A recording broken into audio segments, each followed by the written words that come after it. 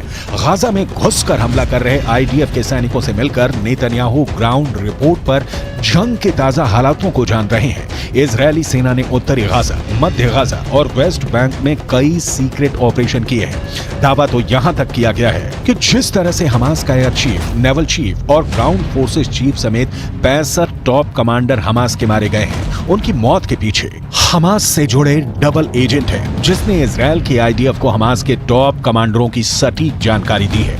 इसीलिए इजरायल की एयरफोर्स ने पिन पॉइंट से हमास के कमांडरों पर सीधे बम और मिसाइलों से हमला किया है।